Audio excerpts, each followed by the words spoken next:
My name's Mark Riboldi. I am the Collaborative Research and Policy Manager at the Sydney Policy Lab and leading the Strengthening Australian Civil Society research project that's collaborating with Australia New Zealand third sector research on this webinar series.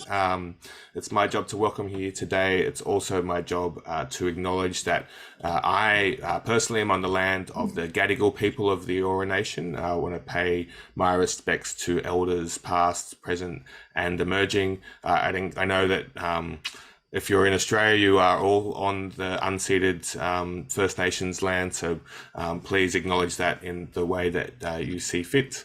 I also want to acknowledge that there are formal processes and calls around the country for advancing voice, treaty and truth, which hopefully will go well and do take good steps towards reconciliation, reparations, and recognition of the Australia's First Nations people. The Sydney Policy Lab is a multidisciplinary initiative at the University of Sydney. Our job is to bring people together to have conversations, to explore problems, to explore solutions. This is the kind of thing that we love to do. That's all from me for now. I'm going to hand, you might see me again at the end. I am the token white dude speaker today, which is nice. And I'm going to hand over to Elizabeth Cham from Australia, New Zealand Third Sector Research to introduce them, and then also hand over to our chair for today, who is Liz Hill. Thank you very much, Mark. And I'd just like to say this is the second year that ANZTSR has joined with the Sydney Policy Lab to highlight what I think are sort of two extraordinary issues. Last year we looked at women and disability and women in aged care. And the reason for this is ANZTSR is a network of regional scholars in Australia and New Zealand whose focus is the not-for-profit sector and philanthropy. So our members researching these areas, in the past, the organisation's 30 years old. And on the 17th to the 19th of November, we're having our conference, 15th biennial conference in Perth. So if people go to our website, they'd find all the information there. We'd love to have as many of you there as possible, and many of you to give papers. So ANZTSR with the Sydney Policy Lab, I mean, we haven't discussed whether we might do this again next year, but it seems to me too often in this sector we do one-off things rather than building on them. And Mark, of course, and the lab want to put some of this into print. So it'll have more longevity and hopefully more impact. And let me also been asked to introduce Liz Hill, and it's a great pleasure to do that, Liz. I should first state that Liz and I both sit as directors on the Australia Institute board. So we've worked together there for a number of years already. Many of you, of course, will know that Liz is the Associate Professor in the Department of Political Economy at Sydney Uni and the Deputy Director of the Gender Equality in Working Life Research. She's a leading researcher in the area of the future of women and women in care. She's written extensively, hugely. She's recognised internationally at the UN, and she's done a lot of research in Asia. And we're absolutely delighted that she could find the time to chair this session today. So thank you very much, Liz. Oh, thanks so much, Liz, for that very kind introduction. And yeah, it is a busy time for many of us in this space with the Jobs Summit coming up. So to move on to this event, thanks so much for the invitation to chair. I'm really pleased to be here and act as chair with this fabulous panel. But just to kind of introduce the webinar, so the focus of today's webinar is policy options to improve the economic security of women employed in insecure work. So this includes casual, contract work and temporary work in low-paid and feminised sectors. The extreme vulnerability of this group of workers that many of us as scholars and policy advocates have long known about was highlighted by the pandemic as the crisis experience amplified pre-COVID labour market and gendered inequalities that are a systemic feature of the Australian economy. In particular, the pandemic highlighted the lived experience of insecure work conditions that are endemic for so many frontline essential workers in retail, in hospitality, tourism, and the care sectors. And these are all sectors dominated by women. And we also saw the tenuous hold these workers have on sustaining a livelihood when there is a sudden change in circumstances. And in this case, it's a pandemic. So the many news reports that we saw, watched, read about vulnerable workers in crisis kept this story, I think, at the front of public attention as multiple lockdowns and waves of illness brought economic and personal pressures to bear on these workers. And these were workers who were not dealt with by government in a timely or adequate manner. So many of you might remember that casual workers were not eligible for job seeker payments in 2020. This was, of course, a severe and significant policy design fault that disproportionately impacted young women across the most affected sectors. And as workers with typically low savings and a gap in formal COVID social protection measures, these were the workers that were hit hardest by the COVID-induced economic shock, even as policy design was improved in the subsequent years of 21 and this year. But I think it's important to note that not all women employed in insecure work lost their jobs during the lockdowns and the pandemic time. Many of those in frontline health, education and care sector jobs experienced a different kind of pandemic impact as the health emergency led to work intensification, heightened exposure to the virus and significant stress, both at work and at home, as these essential frontline workers confronted escalated paid workloads, additional unpaid care at home, and the risk and, in many cases, experience of sickness. So these different experiences, I think, highlight the main problem with insecure work. That is, that the worker has very little to no control over the demand for their work, and they're left exposed to the ever-changing whims of the market and their employer. So with a new and more public appreciation, I think, for some of the vulnerabilities facing women in insecure work and the Jobs and Skills Summit upon us, what can be done to improve the work conditions of the women who dominate insecure forms of work? What lies behind the intersection between feminised work and the conditions of insecure employment? And how can policy be reset to build decent work for all workers, but particularly those in casual, low-paid feminised sectors? So to help us think through these issues, we've got 3 expert speakers. Each of them will speak for 5 minutes only. I will be timing you and letting you know when your time's up. And each of our panelists is going to outline some of the key dimensions of the problem based on their expertise, and then highlight their top policy asks that would improve women's workforce and workforce security and economic security over the long term. So our first speaker is Dr. Fiona Mcdonald. Fiona is Policy Director of Centre for Future Work, which is housed in the Australia Institute, and she's a leading researcher on the care workforce with particular expertise in the NDIS and the marketisation of our paid care services, which is one of the reasons behind insecure work. So Fiona, over to you. And I know you're going to share your screen. Thank you very much, Liz, for that welcome. I'm speaking to you from Melbourne, from Naarm, which is the land of the Wurundjeri people, and I would like to pay my respects to elders past and present. I'm about to share my screen. Okay, I think you could probably see my screen. Great. That's great, Fiona. Thank you. All right, what I was going to do was just start with some definitions and a bit of an overview of insecure work. And I think that's quite important because there are often debates about whether work is more, whether there's more insecure work or not. And people throw around figures, relating to whether casual work's grown or whether casual work hasn't grown. And I think we need to stop and think really, what is insecure work? It's not as easy as just whether or not casual work figures have grown.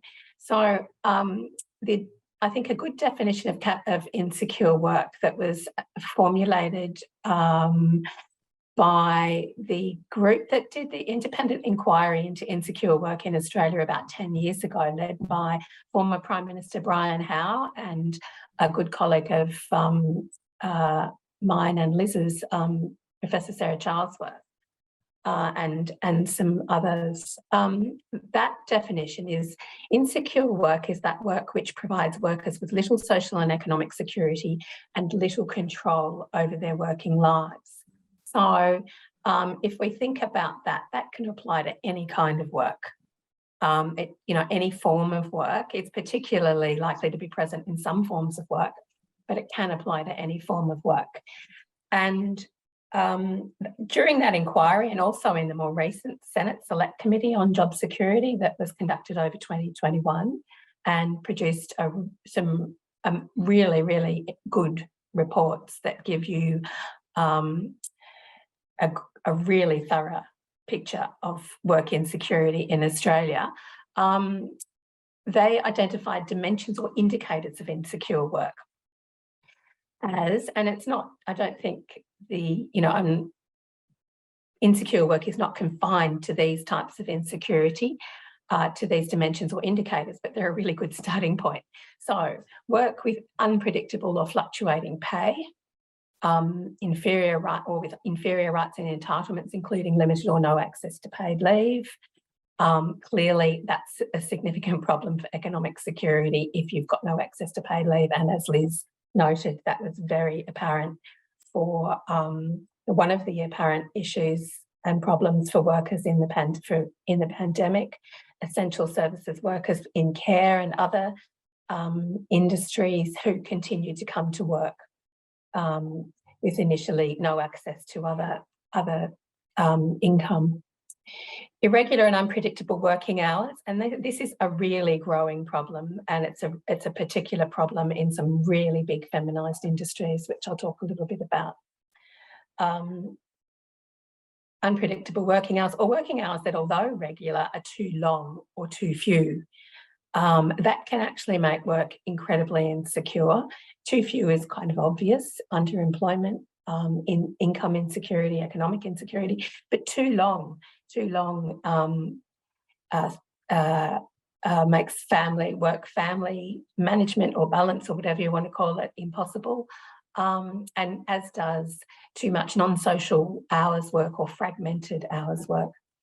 Lack of security or uncertainty over the length of the job. And I think that's the one that most comes to people's mind. And sometimes that's where the conversation gets stuck. And also lack of voice on wages, conditions and work organisation. And I would include there on occupational health and safety. That's a really critical one for many, many people in insecure forms of work. So the forms of employment that are prone to insecure work is casual work. And that's about income insecurity and uncertainty and unpredictability, as much as it's about the ongoing nature and threat of dismissal. Fixed term contracts, seasonal work, independent contracting, where workers have no access to minimum standards that employees have, such as the National Employment Standards or even a minimum wage. Labour hire, and increasingly part-time jobs. Permanent part-time jobs with predictable hours appear to be becoming a smaller proportion of our permanent jobs. There are too many permanent part-time jobs that don't have that working time security. Just 2 minutes left, Fiona. Okay, so women and insecure work, two key problems. Women's vulnerability to insecure work is a massive problem. That vulnerability to insecure work, the causes of that are multiple, but they're very much tied up with women's gender inequality in households and families, and women's disproportionate responsibility for unpaid work. That means that it's women who have constraints on their labour market participation compared to men, women who are located in those forms of employment. in many industries, more commonly than men, because of their need to balance work and family. So once we look at the labour market, women are located in highly insecure work in some of the largest industries and feminised industries in the country. So healthcare and social assistance is our biggest employing industry. One of the biggest occupations in that industry is the low paid social care and support workforce. 3/4 of them are women, 2/3 of them work part-time. In some areas, there's up to 30% underemployment, and part-time jobs have been turned into quasi-casual jobs, as well as there being a lot of casual jobs. And I've put up there also retail trade, similar kinds of problems. That's a more gender-balanced occupation. Public sector education and training, I've also put up there because these are examples, some of the examples. There are many other industries with highly insecure work, but these, I think, are some industries where we shouldn't be seeing insecure work.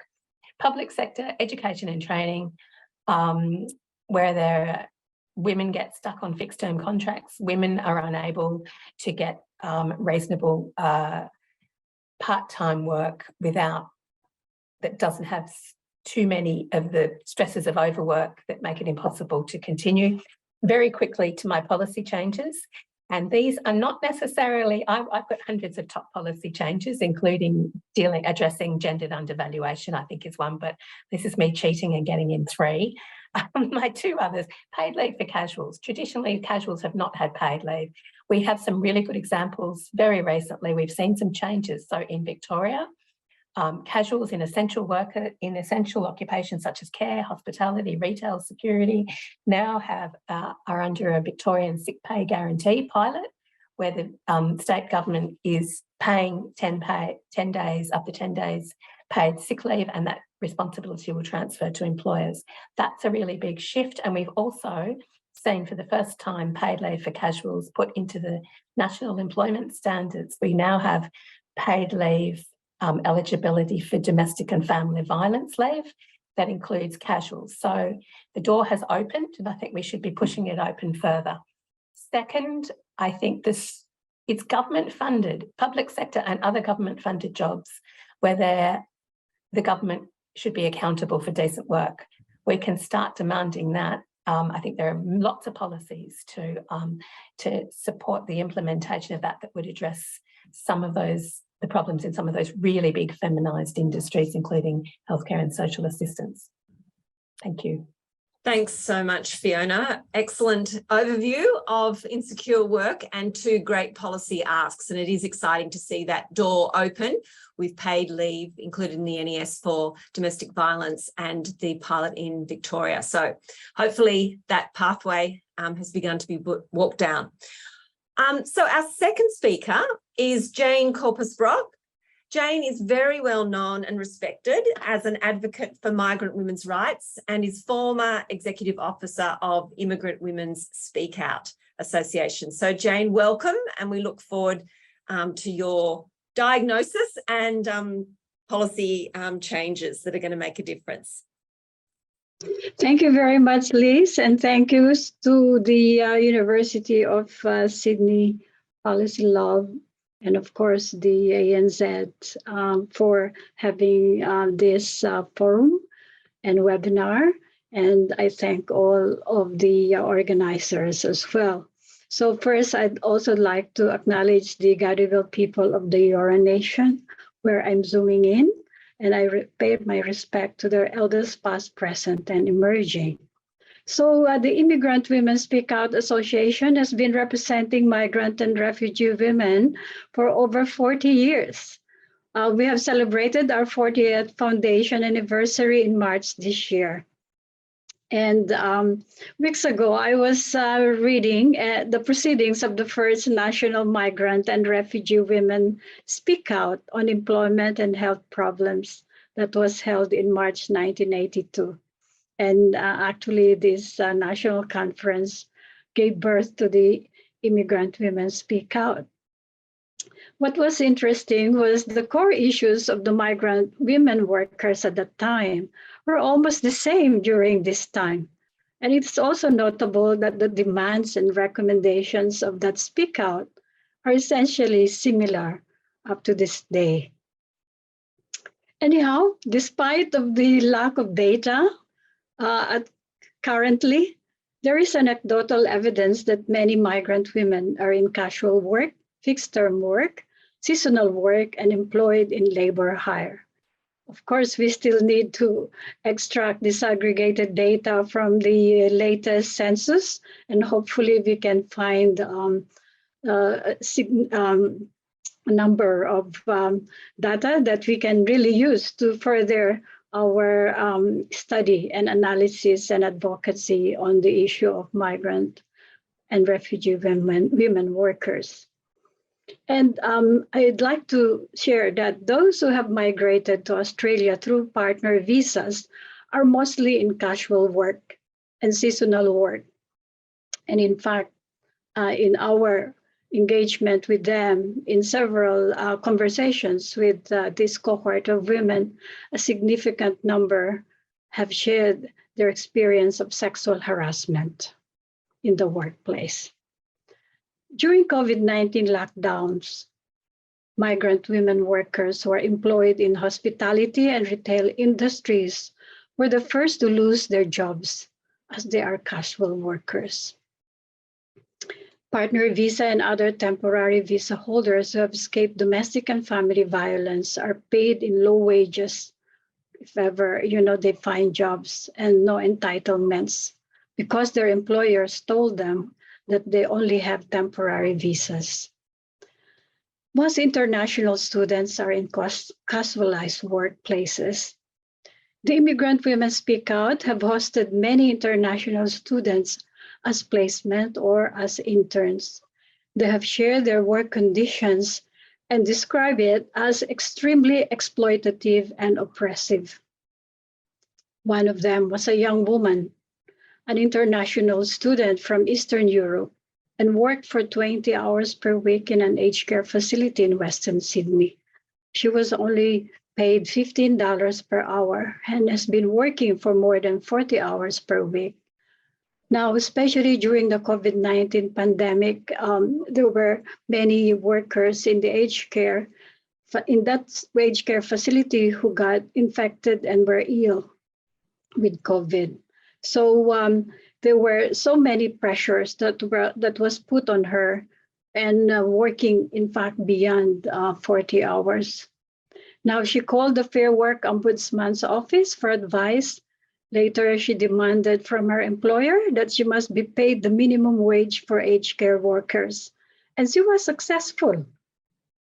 And of course, but that's not the end of her struggle, of her fight. She still had to negotiate for other entitlements that the aged care facility owner have not given her.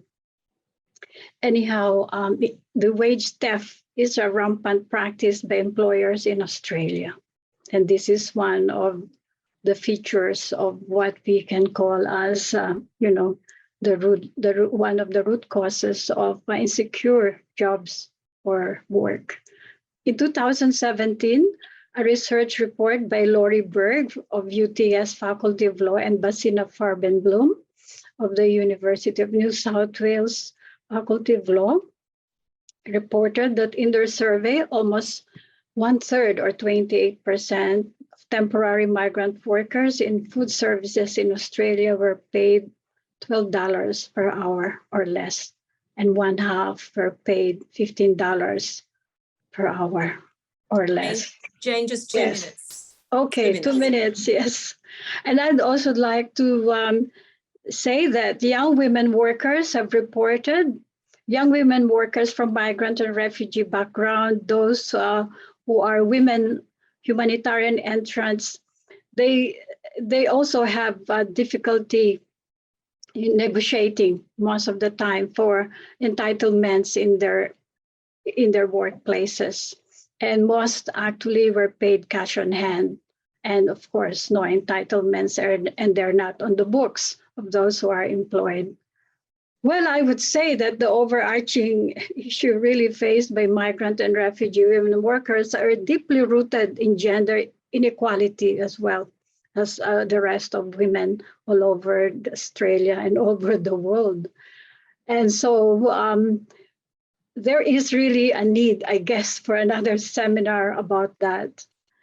Now, as I have mentioned, there are many experiences that have not been documented and analyzed, and there is really lack of consistency in collecting data and analysis on the situation of women migrant workers. That's why the first recommendation that Speak Out has been always putting forward to the government is to collect disaggregated data sets, including documentation of case studies, and have an evidence-based research on the insecure work of migrant and refugee women. And secondly, of course, the advocacy that are being done should be really evidence-based. What I mean to say is that connecting with this call to have a research on the insecure work of migrant and refugee women, we really can use this evidence-based research in furthering the advocacy for the rights of women migrant workers. And of course, lastly, more resources for education, training, and organizing and mobilizing migrant and refugee women in advocating to end insecure work. And I'd like to especially note that the Asian Women at Work, being a specialist organization of working migrant women, should really be given more funding in doing their education, organizing, and mobilizing work. Thank you very much once again. And yes, let's work together in advancing the rights of women in terms of our rights to work and, of course, equality. Well, thanks so much, Jane, for that powerful testimony to the experience. And I just wanted to call out and acknowledge the amazing long-term work of our friend, Lena Caballero, who was the coordinator of Asian Women at Work and passed away 12 months ago. An amazing organizer, completely dedicated to the improvement of migrant women workers in insecure work. So yes, thank you, Liz. I know you miss her a lot, as we all do. So thank you, Jane. And just this really critical issue of data. Australia does not have a good track record on collecting data that is disaggregated by migrant status or visa status. We also don't have a great record on gender disaggregated in the forms of insecure work that we're talking about today. So data is a really key issue. Visa status leads to enormous vulnerabilities for the workers that Jane's organisation and colleagues represent. But I think the other thing that Jane raised that's really critical in terms of insecurity is migrant women's exposure to sexual harassment. Now, sexual harassment at work is an issue for all women and for many men, and particularly those who are not who are in same-sex relationships and other forms of gender identity. But in our research, and this is duplicated in other places, we find that those women from migrant backgrounds are twice as likely as those from non-migrant backgrounds who are Australian-born to experience sexual harassment in the workplace. So this is an enormous a driver of insecurity, because if you're not safe at work, if you're not respected at work, you are unable to continue in that occupation, or you choose work that that kind of protects you. So I think this links back to Fiona's point about occupational health and safety. So thank you, Jane. So Kristin, you are our third speaker. Kristin O'Connell is an anti-poverty advocate and currently coordinator of the Anti-Poverty Centre. So Kristin, over to you. Thank you very much. So hi folks, thank you for having me. I am joining today from Ngunnawal country. I normally live and work on Gadigal country, I am a disabled woman living on the disability support pension, and I've had many insecure and low-paid jobs in my life, and also extended periods out of the paid workforce. So that's kind of my context, and that's the principles of the Anti-Poverty Centre, is that all of us have a direct expertise because of our experiences with the systems that we're fighting against. So I also wanted to highlight before I start that the welfare system disproportionately harms First Peoples. And so when we pay respect to elders on country, we often, I think, kind of silo that off into the conversation about maybe racial injustice at a more superficial level than we need to think about. And when it comes to the welfare system, all of the most brutal parts of it are disproportionately inflicted on and harming First Peoples. So everything I'm going to talk about today is amplified for First Peoples, and particularly communities where there is a high population of Indigenous folks. So I am wanting to run through, provide a little bit of context, and then I'll talk a bit about the mechanics of the welfare system and how it interacts with insecure work and my solution. So we've got about 3.8 million men on working age welfare payments, and those payments include the disability support pension, carers payment, unemployment payments, and things like that, parenting payment. So that's 3.8 million men and 5.6 million women, and I think that really reflects the lack of value that we place on unpaid work, which is disproportionately done by women, of course, and that's locking many women out of secure work. It's locking people out of the workforce altogether, but it's also locking people out of the workforce for the reasons we've already heard around the need to actually fit your work and have enough work and not too much work to fit around your caring responsibilities. So a trend we've sort of seen since the beginning of COVID is a real decoupling of the number of people who are on unemployment payments compared to the unemployment rate. So we had, I think, about 5.2% unemployment before the pandemic, and we're now down to 3.5%, and everyone's hailing this full employment economy where we're ready to push age pensioners and disabled people into unsuitable jobs, and everyone's very excited about that. But we've got nearly 1 million people on unemployment payments.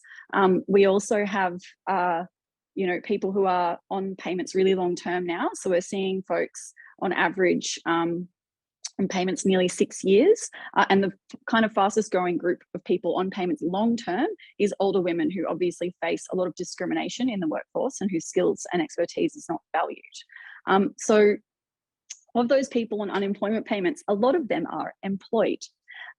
We have at least 1 in 5 people on an unemployment payment is employed, and that's again been a big increase since COVID. So we've seen, I guess, at the lowest end, for people who are in insecure work and also low paid enough to be in the welfare system, we've got a real increase and a kind of calcification of people who are actually working but also on job seeker or youth allowance. Those payments are half the poverty line or lower, or roughly, and so they're very unlivable, and you do lose access to those payments if you're working before you can really get out of poverty. So we've got about 1 in 5 people on unemployment payments. But for women, it's actually nearly 1 in 3. So that's a very high proportion of people relying on an unemployment payment who have a job.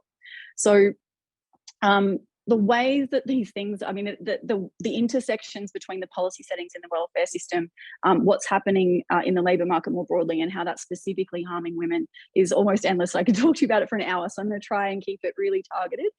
We've got payments are half the poverty line, as I said, and poverty itself is a barrier to work. So people, I think, don't often think about the amount of money it costs to live, and how, if you don't have access to resources that allow you, for example, to eat regularly, that affects your cognitive ability, the energy you have to do the things you need to do, either to get yourself more employable, air quotes employable, or to actually do the things like, going and finding meaningful jobs and being able to put together really good job applications and do really well in interviews. So people are struggling to get into decent jobs and locked out of decent jobs purely because of not having enough money to live.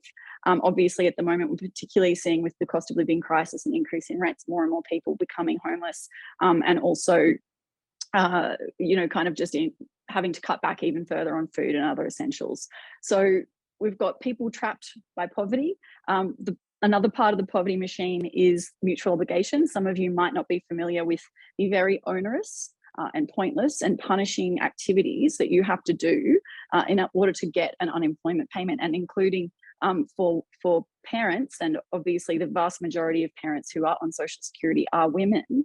You also have to do activities like very demeaning activities that are intended to kind of police your parenting. So we have people doing all of these activities, including free labour programs like Work for the Dole. And Work for the Dole, this isn't the case, but if you have a job, you also have to do these activities that are designed to get you a job. So the mutual obligation system itself is again causing people to do draining activities that take away their energy from their actual job and also disrupt people's jobs. So often we'll hear about people being contacted at work by their job agency, getting in trouble from their employer because of the disruptions that they have or the lack of availability that they have because of the unpaid activities and very pointless activities they have to do. And when I say pointless, they're not even pointless, they are harmful. We hear a lot of stories of abuse in that system, but we also have really great research. There's a particular study that came out, I think, in 2020 or 2021 that showed mutual obligations do make it harder for people to get a job. So if you did a long-term study comparing long-term unemployed people who have mutual obligations and long-term unemployed people who don't, people were less likely to get a job if they were having mutual obligations. Just one more minute, Kristin. Thanks. When they did get a job, it was worse work, it was more insecure, and it had lower pay. And the final kind of piece of this puzzle is the partner income test, which restricts access to payments for women. That has flow-on effects for people in violent households. And then the income-free area and taper rates. And that's the real where the rubber hits the road for people in insecure work. As I said, you lose access to your payment before you even get out of poverty. So in terms of what we need to do, so I think Liz touched on we really need to expand how we're thinking about what secure work means. And for me, that fundamentally means that you need to have ongoing financial security. So whether or not you have ongoing work, it's got to pay you enough to live, right? We can't fall into a full employment trap of thinking that having lots of jobs is a substitute for a secure safety net. So of course I have one policy ask, which is overhauling the welfare system to actually make it safe for people. So that means getting rid of mutual obligations, lifting all payments above the Henderson poverty line, and then doing more work to understand what the actual, a sophisticated measure of poverty in the 21st century. But there's some really specific things that would benefit women in particular, and that includes abolishing the partner income test so that people are not being forced to be dependent on a partner, financially dependent. We have a problem, as Jane touched on, with exclusion of migrants from the safety net, which undermines the entire labour market. And the welfare system itself is undermining the entire labour market. So people in low paid and insecure work who aren't in the welfare system will benefit from these changes because it'll allow us to put upward pressure on wages and conditions for everyone at the low end of the workforce. So those are my proposals. Increase the taper rate and income-free area as well, and we will have a safe safety net that will make life better for all workers. Thanks, Kristin. I love that. Put the safety back in the safety net. That's fantastic.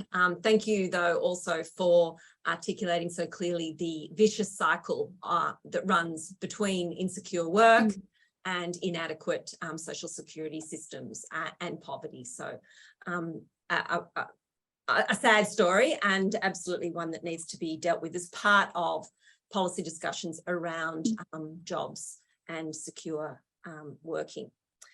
So thank you very much to the three panelists for kind of providing such a broad landscape to what insecure work looks like, feels like, and what we might do to address it. We've got about 15 minutes for questions, so please put those in the chat if you have something in particular you'd like to ask one of the panelists. But while I'm waiting for a couple of those, I just want to go back to you, Fiona. And I just wondered if you would spend a couple of minutes fleshing out the evolving nature of job insecurity in our care sector, particularly the NDIS and aged care, because there's there's this link between government funding being inadequate and the design of that funding, the way it's delivered, the privatisation of those services, the marketisation of those services, and insecure work. So I wonder if you could just flesh that out a little bit, because that then speaks directly to your change number 2, providing decent work when it's being funded by government, essentially is the key employer. Okay, thanks, Liz. That's a bigger story, but I'll try and give us the 3-minute version. Yeah, I'm not great at that. I have my head so in it. I'm not very good at articulating it really and giving a good overview. But I think in both of those sectors, which are really large, we have markets. You know, care is funded on a market basis, and I think that's number one, a problematic thing, because we have potential for that public funding to go to for-profit organisations, which is not in and of itself a problem, except that it's not reinvested into the system, and it creates an incentive for organising work in a way that minimises costs. So, you know, what's traditionally called a kind of low-road human resources approach, where flexibility is gained by relying on classifying workers at the lowest level in aged care, in home care, and is a really good example where workers are underemployed, but that you can be underemployed, but you can be working, going to work 7 days a week, and working a few hours a day and working multiple shifts. So there have been some changes in the industrial relations system to try to minimise that. But because we have a market, it's very difficult for care to be organised in localities where a provider can get enough of the kind of market to be able to offer decent work. Instead, we've got a whole heap of little providers competing and all trying to go down to the lowest price. We've also had individualised funding, particularly in the NDIS, which has enormous benefits for choice and control in enabling people with disability to be able to have better control over their supports, when they receive them, how they receive them. But it's led to the entry of gig platforms into that market. So again, we're seeing a lot of workers, we're seeing a growth there, and I think there's a risk of it being a really large growth in platform gig work where workers are not employees at all. They don't have access to supervision, they don't have access to peer support, they don't have and they're not really, they're kind of in an unregulated space where there's no oversight in relation to quality of care and support, which has proven to be, there's plenty of evidence that can be really problematic. So we need to have, really work together to identify systems that provide that choice and control, but don't leave workers out there isolated, picking up little bits and pieces of work all over the place, which is the system that we're developing, and that's growing in both those sectors. Thanks, Fiona. It is a very complex system that we've ended up with, which makes it even harder to make positive change. There's a question here from Nick Avery. Thank you, Nick. And the question is in the context of the current conversation around ways of possibly fixing some of these issues. And his question is, do any of the presenters see industry or sector-wide bargaining as a potential positive avenue for improving the conditions for women who are engaged in insecure work? Now, Jane, I know you're not an IR specialist, and I don't want to put you in the spot, but I guess there's been a lot of conversation about this, and there's a lot of us, this is the way forward. But I'm just wondering, from a migrant woman's perspective, who, that often tend to be, right down the bottom of the labour hierarchy, do you think this idea of sector-wide bargaining would have any impact on migrant workers given where they tend to be concentrated? Well, first of all, I'd like to say that the information about bargaining is actually not familiar or not even in the radar of knowledge of many migrant and refugee women workers. That's the first. That's why organizations like Asian Women at Work is really very important, because this is one of the work that they do, as well as, of course, Immigrant Women Speak Out Association. But there are so many hurdles that has to be considered. First of all, their understanding of their visa and what they can do with that visa, about their rights. And they always have this notion that being in temporary visa is actually, how do you call this? It's a problem that they see, but at the same time, they're just thankful that they're here because they can have a better job compared to their country of origin. So even though they know that they can actually, go to the Fair Work Ombudsman and others, but will that mean that the employer will not sponsor, if they're temporary visa holders, their visa anymore? Or if they are partner visa holders or international students, what would that mean in terms of character assessment for their future, intention of being a permanent resident? Mm-hmm. So those are the contexts in which one has to consider. Mm. But definitely, the negotiation, bargaining is very important, but there should be more conversations with women in temporary visas, because they're the ones who actually are not in that bargaining table. This is such an important one, and one would hope that the Labor Party would consider sector-wide bargaining to be an obvious thing that should just happen. But one of my many gripes with this job summit is that it's very unambitious, and I think we could be thinking a lot bigger. So, for example, if we were talking about much more robust protections for people going on strike, I think that would have much more potential outcomes for workers. But again, with migrant workers, that's particularly tricky given the visa situations. But if we could put protections in place that also protect people based on different visa types too, right? So I think that would give people a lot more confidence and power. But we also need much more robust rules converting people from casual to permanent where that's an option that they want. So when we were talking earlier about the security of work and how we define it, I think another thing is we'll hear from employers all the time that they need flexibility, but actually what we need is workers to have choice. So a worker should be able to choose if they would like to trigger a conversion from casual to permanent, for example. And I think if we were talking about these sorts of things, I'd probably have a lot more optimistic outlook for the job summit. But yeah, we have a lot of businesses, just using the safety net, the social safety net, as a subsidy effectively to run unviable businesses by paying people unlivable wages. Yeah, absolutely.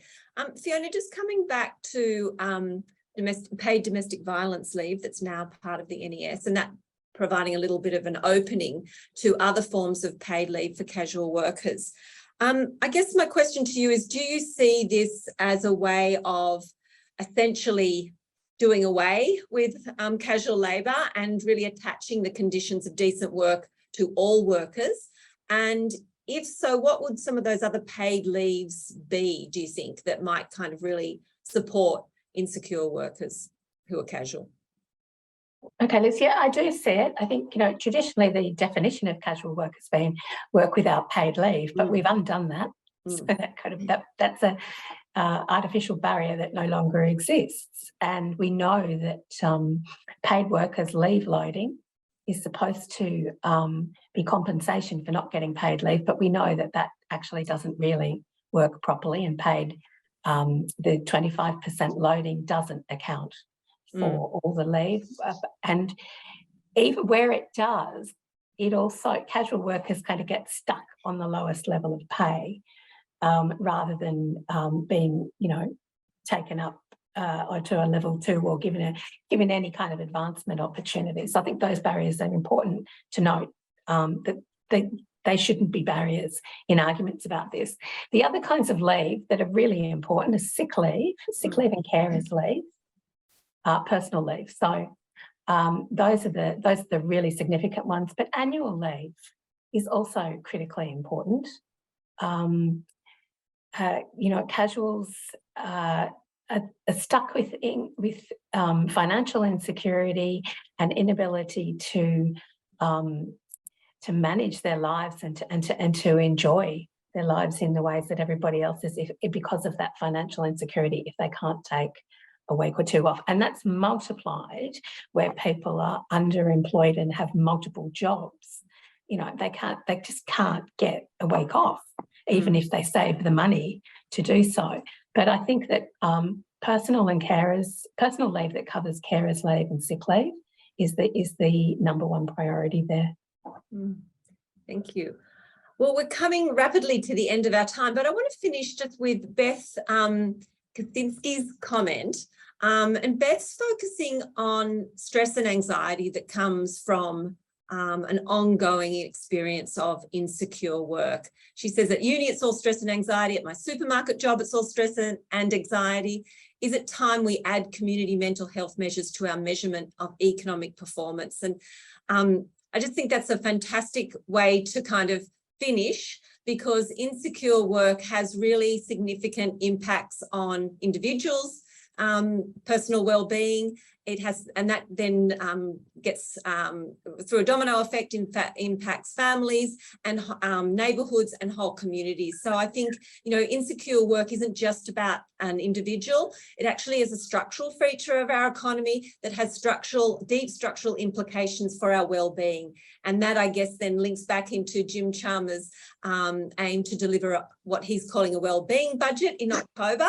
Let's see how that goes. There's a lot of academic discussion around well-being budgets. We'll see how he frames it for Australia. But I think the insecure work research and advocacy really speaks quite directly into that aspiration to move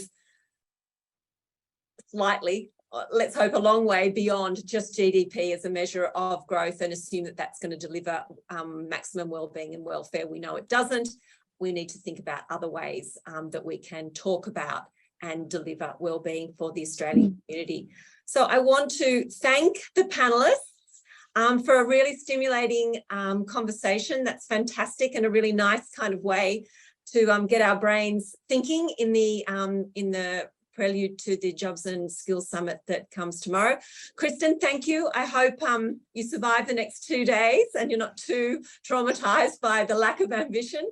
Jane, thank you very much for sharing your long-standing expertise and advocacy for migrant women. Fiona, thank you for all your brilliant work around the NDIS and the problems that are endemic to our privatised, marketised care sector. And now I will hand back to Mark. Thank you so much, Liz. I just wanted to thank you for chairing this event for us. I also acknowledge the work that you and Ray Cooper have been doing, particularly recently, that report that was released earlier this week around jobs, flexibility and care, key to Western Sydney women. I think Lisa popped the link in the chat before, and we'll hope to do it again. And thank you so much to all of our panelists. Thank you to our partners at Australia and New Zealand Third Sector Research. I do want to also acknowledge that our work at the University of Sydney on this strengthening civil society is supported by the Paul Ramsay Foundation, which is very generous of them. Also acknowledge that university sector, which a lot of us are working in, is a centre for a place where women experience insecure work, and a lot of people are experiencing insecure work. I know Liz and Fiona have to head off straight at 1 o'clock, but the rest of the panelists are happy to stick around a bit longer if people want to. So I will just say one more final thank you to Liz and Fiona for your contributions today. It's been a fascinating discussion. My pleasure. And for everyone else, we've put there's a feedback link in the chat if you're able to contribute to that.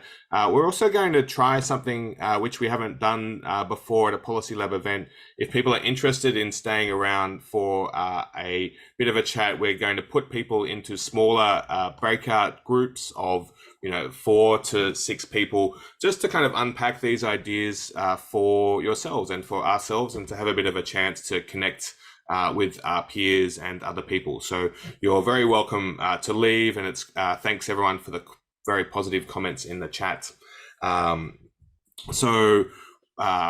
Katie is, I think, setting up breakout rooms at the moment. Please feel free to sign off and leave if you do want to.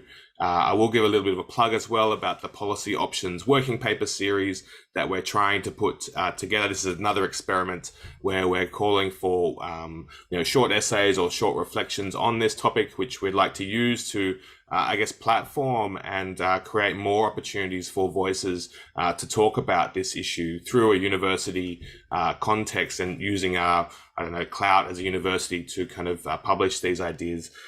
From reading newspapers and seeing in the media, you'll probably often see that the voices that talk on these issues can be quite limited. So one of the things we're trying to do is to create a space for more discussion and more publication on different aspects of these issues.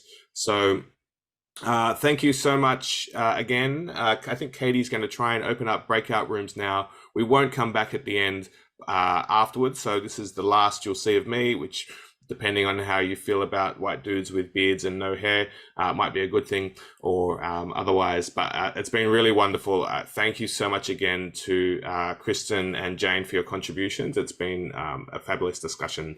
And we will send out the video of this in the future. So that's all from me. Thank you so much.